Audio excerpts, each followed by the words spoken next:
This is a 2023 Chevy Colorado Trail Boss. It has a 2.7 liter turbo plus motor with 310 horsepower and 390 torques. Now this is the mid-range of this motor, and up on your screen right now you can see what horsepower you get with the correlating trim. This could be helpful when shopping for your car, so you might want to pause the video here. This specific model is $41,195 after destination charge, and I'll show you why it is and is not worth this price. Now, one of the most important things is this is the Trail Boss. This isn't an account manager. This is not an entry-level job here. This is a factory 2-inch lift, and it also has wider fender flares to easily fit these massive tires. Ground clearance is 9.5 inches, and one thing I love about the Trail Boss is they've integrated a ruler system right here. So when you and all your truck buddies are out, you can just go ahead and measure up right on the rear of the truck, and I think that's beautiful. Now, one of the things you may have noticed as I'm doing this review is there's just a little bit of dirt on the car. This is just actually from some rain. And I'm gonna show you what I used to get this all cleaned off. So this is a ceramic waterless wash from Hydrosilex. I've been working with them for 3 years, and they've created some excellent products. And basically what this gives you the ability to do is spray this onto the car. It gives you a lubricated layer to spray this on, and then take a microfiber cloth and go ahead and safely wipe it off. Gives you that lubricated layer so you're not scratching across your paint, and you're easily able to shine your car up because it doesn't need a full wash right now. Again, this is a waterless wash, so you're able to safely wipe all of this off. Now, I don't know if people who own trucks are really into cleaning them. Personally, I'm into cleaning my cars by hand and keeping them nice and beautiful. Just something I enjoy, but you can see how easy that was to do. And then it also leaves a light ceramic layer, so it's harder for that all to stick in the future. Using code GJEEBSNovember or GJEEBSDecember, it'll be linked in the description. It changes by the month. You'll save 25% off on their website, and I think this stuff is excellent. So give it a try if you want. Or if you don't want to, that's fine too. That's also fine. Now, there are 5 different drive modes on the Trail Boss, and I'm going to go through each of them. But before we do that, let's take a look at the door panels. Very typical GM look here. There are a little kind of camo rubberized things all throughout the base of the car. You can see in like little areas like this where you would sit things, they have that camo look, and I think that's actually a nice little touch. But overall, very simplistic view here. All your window switches, your mirror switches, unlock, lock, so all very plasticky. But again, I think this is durable. And one of my favorite parts, and probably my favorite part about the Trail Boss or the Colorado in general, also, is it Colorado or Colorado? I feel like people who aren't from Colorado call it Colorado, and people who are from there or had lived there at some point call it Colorado. Let me know. I don't care either way. I'm sticking to Colorado. I'm confusing myself as to what I even say. But anyways, the steering wheel is one of the nicest shaped and looking steering wheels I've driven of any car this year. It's all rubberized, so it's fairly tough.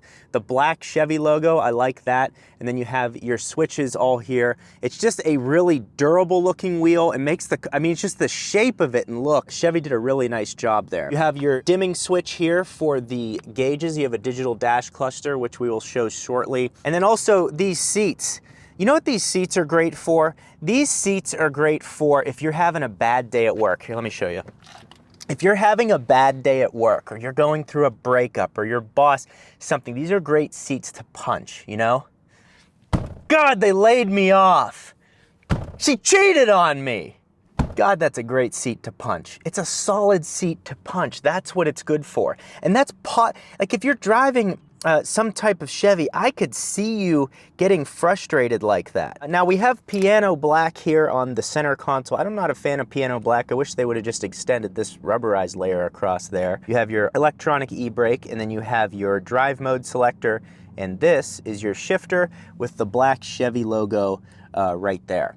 So let's get this thing started up. This infotainment system is beautiful. It's really high resolution, and it actually has a couple screens that we can go through here by pressing this button. So let's go through the screens. So this is the screen I've been going on. It gives you your miles per hour. It gives you your speed limit, shows you what drive mode you're in or like what gear you're in, mileage, and then just gives you also around the perimeter your fuel levels, water temperature, oil pressure, all that type of stuff. So I think that's all really good. It's a useful screen. Then you go to this screen here, gives you your miles per hour at the top along with your trip efficiencies. You can see we're getting 18.2 miles per gallon I think this is rated at 21 on the highway and 18 or 19 in the city.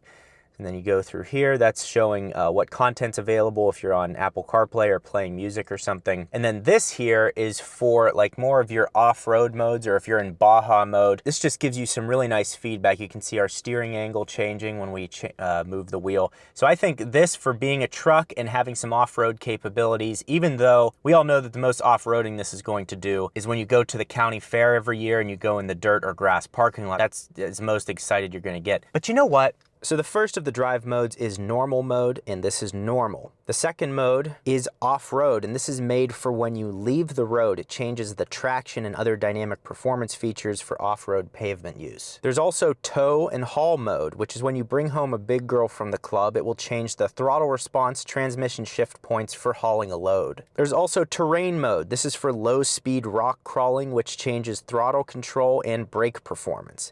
And finally, there's Baja mode, and that's for high-speed desert running, but honestly, I couldn't figure out how to get it into that mode, so no clue there. Now, one thing that Chevy nailed that I didn't expect them to was this infotainment system. It's an 11.3-inch display.